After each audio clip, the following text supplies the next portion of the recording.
খুলনায় গুম হয়ে যাওয়া ব্যক্তিদের স্মরণে আন্তর্জাতিক গুম দিবস পালিত হয়েছে। মানবাধিকার সংগঠন অধিকারের উদ্যোগে এই মানববন্ধন ও আলোচনা সভা অনুষ্ঠিত হয়। মামুনের রিপোর্টে বিস্তারিত জানাচ্ছেন সিথি জান্নাত।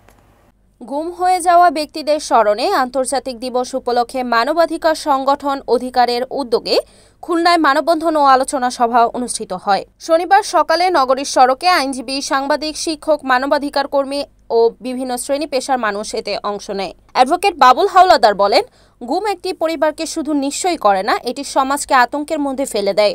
আমরা প্রতিনিয়ত এমন পরিবারের আর্তনাদ শুনি, কিন্তু ন্যায় বিচার তো দূরের কথা, তদন্তই ধামাচাপা দেওয়া হয়। রাষ্ট্রের দায়িত্ব হলো নাগরিককে সুরক্ষা দেওয়া এবং প্রতিটি ঘটনার তদন্ত করে দায়ীদের বিচারের আওতায় আনা। অন্যান্য বক্তারা বলেন, দেশে গুমের ঘটনা উদ্বেগজনক হারে বাড়ছে। এতে ভুক্তভোগীর পরিবার অর্থনৈতিক ও সামাজিকভাবে বিপর্যস্ত হচ্ছে। গুম গণতান্ত্রিক সমাজে মত প্রকাশের স্বাধীনতা ও মানবাধিকারের জন্য ভয়াবহ হুমকি। জাতিসংঘ 2011 সাল থেকে এই দিবস পালন করছে, কিন্তু বাংলাদেশে বহু পরিবার বছরের পর বছর প্রিয়জনের অপেক্ষায় রয়েছে। বক্তারা কার্যকর তদন্ত, দায়ীদের শাস্তি ও আইনের শাসন প্রতিষ্ঠার দাবি জানান। কর্মসূচিতে অংশ নিয়ে মানবাধিকার কর্মীরা গুমের বিরুদ্ধে সোচ্চার থাকার অঙ্গীকার করেন। কোথায় রাখা হয়েছে তাদের অভিভাবককে? তার সন্ধান আইন শৃঙ্খলা রক্ষাকারী বাহিনী দিতে পারে নাই। আমরা কি একবারও চিন্তা করেছি যে সমস্ত পরিবার তাদের পরিজনকে হারিয়েছে, তাদের পরিবারের কি অবস্থা হতে পারে? আমরা একবার যদি চিন্তা করি, তাহলে সেই ফ্যাসিবাদী চরিত্রের আবার যারা নতুন করে স্বপ্ন দেখছেন 17 বছরের দুঃশাসনের মতো আরেকটি রাজ বাংলাদেশের মাটিতে কায়েম হবে, তারা তো দিল্লিতে যে আশ্রয় পেয়েছে, আপনাদের তো দিল্লিতে আশ্রয় দেবে না, বঙ্গোপসাগরে ডুবে মরতে হবে।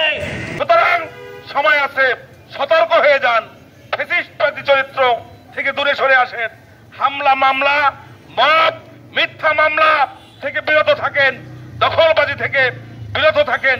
সন্ত্রাসী কর্মকাণ্ড করে যাদের উপরে সন্ত্রাসী কর্মকাণ্ড করেন, তাদেরকে আবার সন্ত্রাস বিরোধী আইনে গ্রেফতার করেন, বন্ধ রাখেন। তা না হলে কিন্তু একজনও রেহাই পাবেন না। ধন্যবাদ সকলকে।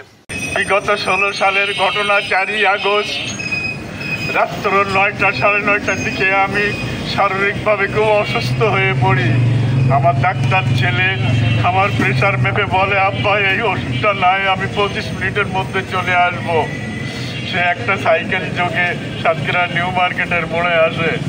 ওখান থেকে এসআই হিমেল তাকে গ্রেফতার করে এবং ওই দিন রাত 2টার দিকে আমার বাড়ি তল্লাশি করে ওর চেম্বারের চাবিগুলো নিয়ে যায়, চেম্বারটা লুট করে ওই রাত্রি।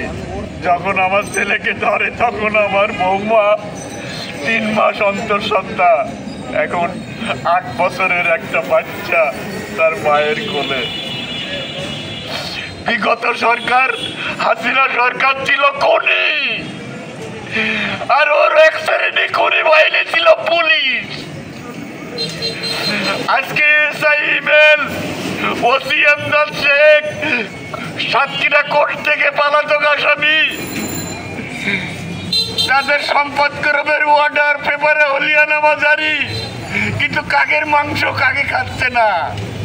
আমি গত 2 মাস আগে ঢাকায় আন্তর্জাতিক আদালতে কেস করতে যাই, সেখানে ওসি এমদাদ শেখ আমার পিছু ধাওয়া করে এবং আমাকে গুম করার চেষ্টা করে। আমি সর্বশেষ বলতে চাই, আমার ছেলে কোথায় আছে? বর্তমান সরকারের কাছে আমার আকুল আবেদন, আমার ছেলের ন্যায় বিচারটা করা হোক। আমার ছেলে কোথায় আছে, কি অবস্থায় আছে, আমাকে জানানো হোক। Report Mamun Hasan, NAN TV, Khulna.